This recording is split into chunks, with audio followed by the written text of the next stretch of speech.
Hello everyone, I'm Force McFreelava, and this is Speedplay Hearts of Iron 3 as Germany. We are right about to invade the Soviet Union, getting all of our forces lined up. We also have a bit to deal with just cleaning up the rest of these British forces that are invading us. And then we're going to just put the remaining troops there on the border with Denmark, since I assume they might join the Allies at some point. Other than that, we've basically got everything set up decently well. We're going to cut back on our tank production a little bit and focus more on aircraft. And the United States is now in the war. Japan decided that it is a great time to just declare. So now we don't have the United States as a trading partner, and we are about to invade the Soviet Union, which is essentially the only other trading partner we've got. So we're going to have to deal with that trade imbalance pretty soon, and the fact that we will just not be able to get a vast majority of the resources we actively need to run a state.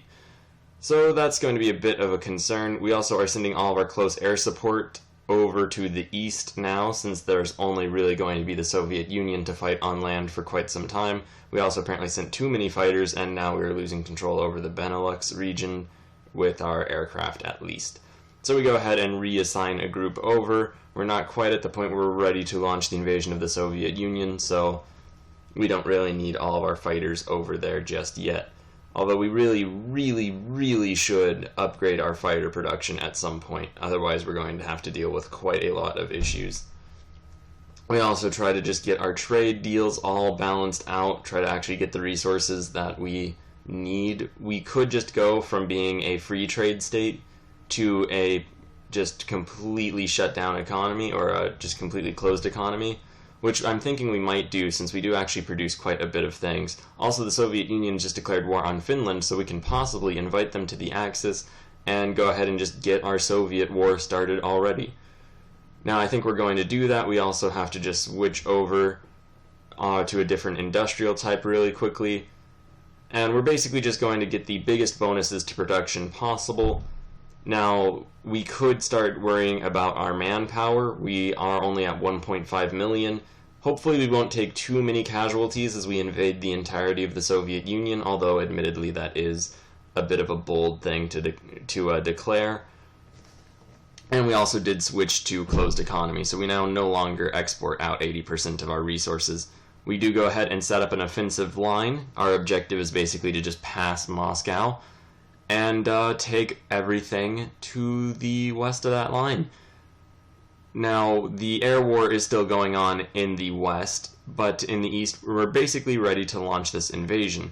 All of our troops are more or less in position. We go ahead and declare our war, calling in our allies.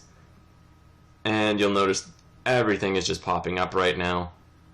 We go ahead and just click through that. We also go ahead and invite Finland into the Axis, and we just begin our armored assault through these two areas. Now the rest of the lines, the rest of the army, hopefully will just kind of vaguely march east. It's really going to be up to us just commanding our mechanized forces, our our quicker forces in general. We do hopefully have enough light tanks that will be able to keep up the rapid element of the rapid advance. And we are also starting to send our our close air support over into the Belarus region mainly, where I feel as though the majority of our forces are going to be charging forward. We are, if you'll notice, getting a lot of alerts that we do not have control over the airs. We do not actually, the air regions, we do not have enough fighters for that. That's the one huge downside, is we do not have anywhere near the fighter support that I really would have liked us to have. We do, however, manage to carve behind the Soviet lines in one area. We do end up getting cut off, but we can just carve right on back. Our other forces are all just charging forward as best they can. It looks as though some of our tanks are going places I don't want them to. And we do also send a few more fighters over so that we can hopefully control the air in the Belarus region. Whether or not we end up moving that remains to be seen. And we are now losing in northern France, but that's just going to happen. We can't be strong everywhere at once. Hopefully we won't cede control over the airs of Germany to the British, but we also need to move our armies forward. And you'll notice we're just carving a path right on behind most of these Soviet forces, which is just fantastic news. If we can just encircle and destroy that whole group, it will do a lot of good for us and quite a bit of harm to the Soviet Union. We're rolling around the Kiev area. It looks like our northern force isn't having the greatest time of it, and we are spending the majority of our focus on this southern breakout, but it is also doing just amazingly well.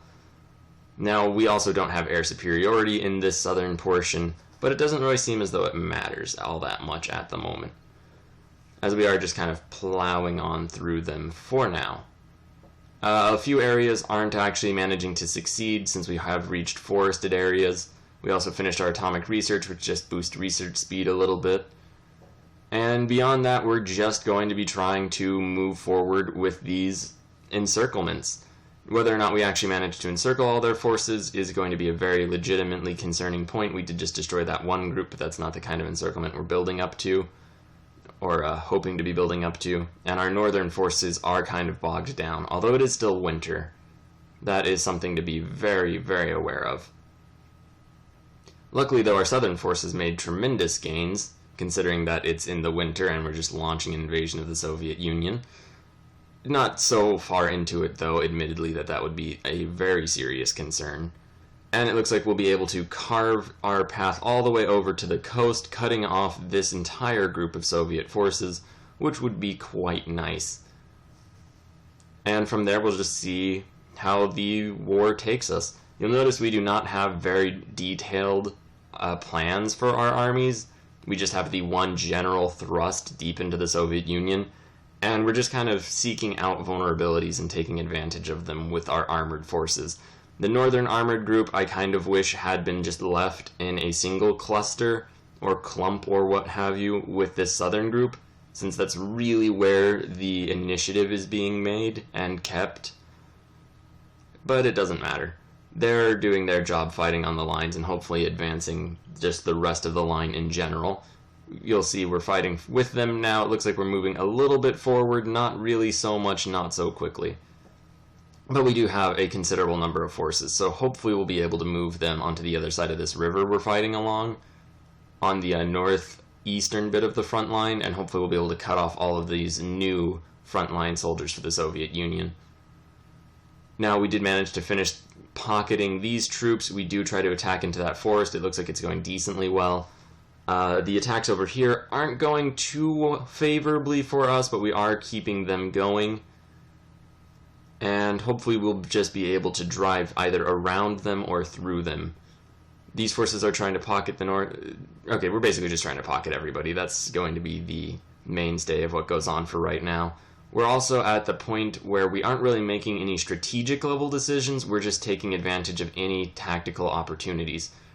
So you'll notice we're just kind of gunning it every time a gap develops in the enemy lines and just trying to keep the pressure up on them, trying to encircle their forces whenever we can, and just generally try to grab as much land, hopefully in a way that's defensible and won't lead to our units being captured and destroyed. For instance, these forces may be a little out of position, but they are doing very well anyway. Everyone else, we're still gunning forward, looking for opportunities. And really, that is the most important thing. We also get Japanese relations, despite they're in the Axis already. That's really the most important thing, though, is we did have two massive groups. We split them into 4 smaller groups and just tried to pierce forward. Only one of those groups really found weakness, but that one group managed to just re-merge with the rest of its forces, and they've made tremendous gains against the Soviet Union. So it was perhaps good that we didn't have them all in just one clump, and were willing to seek out different opportunities to just advance. You'll notice that we are making decent progress in the very southern portions of the Soviet Union, and it looks as though we can even attack just generally across the line where they do have just infantry units. Right here we go ahead and just start pulling our mechanized units now that that seems to be stabilized and the infantry are flowing in, as we don't really need to hold off with our rapid moving units to just maintain a line already forged. Now this might end up meaning, there we go, we have befriended Turkey. Hopefully we can go ahead and just invite them to our wars. They won't accept, we spend some influence and immediately invite them to our wars. And hopefully they'll join the Axis, or at the very least just fight on our side. We'll have to see what they say. Looks like they are totally down with it, so that's nice. We also need to pick a new national focus. or idea group or whatever it is in this game, and we just decide for naval focus, since that is the only real route we haven't even gone down at all so far. Alright, so our line is not really progressing very much, just across the general front of it. Kiev has luckily fallen, though, although it did take a bit more bitter fighting than I would have liked. And it looks like this one group is a bit too far, a bit too, I guess, optimistically placed. So we're going to try to pull back a bit from that, maybe get some of our other armored units out of where they're at. So we did end up getting that one unit trapped. However, we have enough nearby that we can just go rescue it, maybe just make the front line there. We're still looking for opportunities to advance, although it doesn't seem as though there are very many obvious ones right now, especially since the Soviets just brought a considerable number of forces over to guard their now much enlarged line.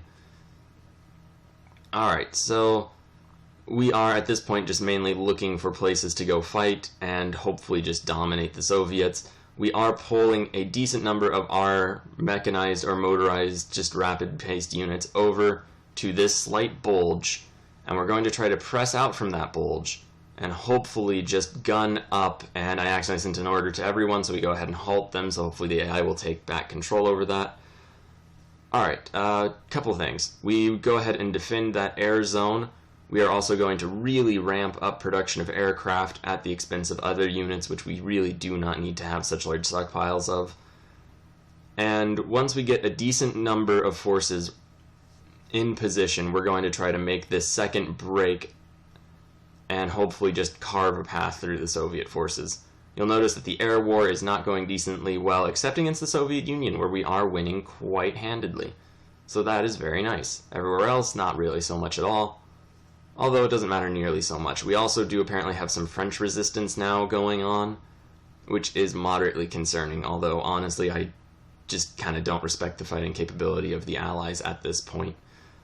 Now, the advance has begun in earnest. There are provinces without any Soviet defenders whatsoever, which means we're just going to plow through those regions at the maximum rate that our units can achieve, which is a pretty rapid clip, and just generally hopefully going to be the decisive factor in this next stage of the war as we just plow forward. Our northern army, or our northern armored elements haven't really made any progress yet. If we are lucky, though, they will be able to meet up with this group as we drive towards the Soviet center. Now, how realistic that is remains to be seen. The important thing, though, is that we have the initiative on our side, and we are seeking out and taking advantage of Soviet weakness, which we are achieving pretty decently and fairly rapidly. One downside of the fact that we didn't actually have to fight the French whatsoever is that our army is somewhat less experienced than I would like, although it is doing decently well anyway, and we didn't really lose any manpower in the war against the French. Alright, so our forces are all gunning it up. We are meeting some Soviet resistance now, which is a little worrying, but not really all that much. We'll hopefully be able to pocket at least some Soviet forces, although this initial pocket isn't really what we're aiming for. We're aiming for something much larger later on. We are also still driving up, hopefully going to be doing quite a bit of damage, although there are a lot more battles on a lot less just taking free lands. There is still some taking free lands, though, so it's not all bad. And the battles are going in our favor generally. We are also going to start moving some forces over from the Denmark front over to deal with that French resistance, since that is somewhat concerning, especially now that the United States is in the war. And the AI does seem to be pretty happy to just launch naval invasions, which could be a considerable threat to us later. The nationalist Spanish also gave us some units, so we're going to use them to, 1, win the wars in Spain, and 2, send the rest over to just defeat the Western Allies again. The Japanese don't appear to have really moved around very much with their front lines. Maybe they lost a little bit of ground against British India and French Indochina. At any rate, thank you very much for watching. Please like, share, and subscribe. We will be back tomorrow with more.